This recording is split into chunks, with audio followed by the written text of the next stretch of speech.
Bon mercredi et bienvenue sur cette nouvelle vidéo. Je suis Claude Mumba et je suis entrepreneur. Et sur cette chaîne, nous parlons de finances, nous parlons de création de richesses et de business selon les principes divins. Aujourd'hui, nous parlons en fait de l'endetté mental. Avant de parler de l'endetté mental, je vais t'expliquer en fait qui est même endetté. La personne endettée est celle-là qui ne sait pas gérer tout simplement l'argent dont elle dispose.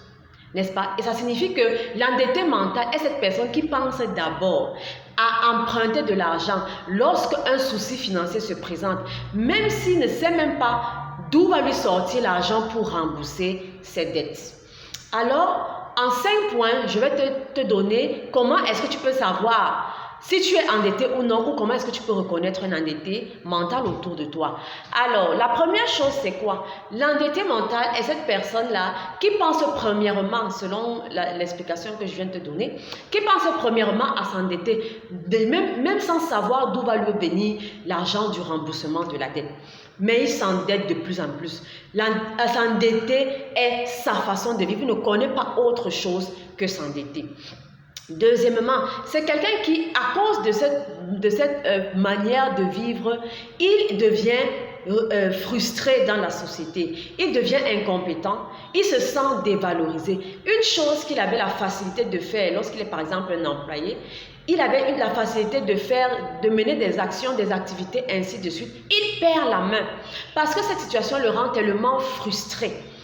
Troisièmement, il est une personne qui devient la risée en fait de sa famille, il devient la risée de ses amis, il devient la risée même dans son foyer.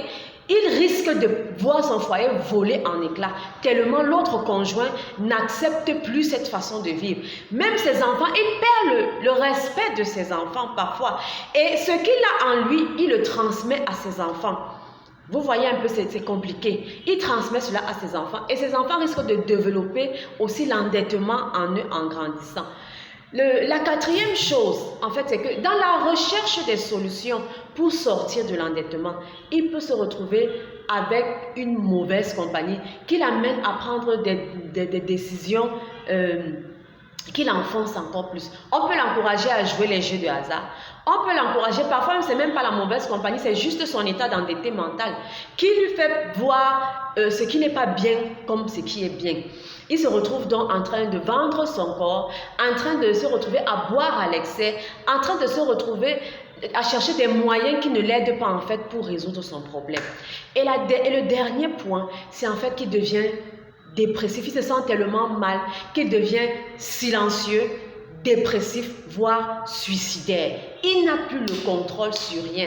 Il n'a plus le contrôle à rien. Il a vraiment perdu le goût à la vie et il peut vraiment se retrouver à avoir ou adopter des solutions extrêmes. Voici ce que je voulais partager avec toi aujourd'hui. Dis-moi si oui ou non tu te reconnais comme un endetté mental. Mais il y a tellement encore de points, de caractères qui font voir ou savoir que tu es un endetté mental. Donc, partage la vidéo et à la prochaine. Prochainement, justement, nous allons parler de comment sortir en quelques points de l'endettement mental. Très bonne journée.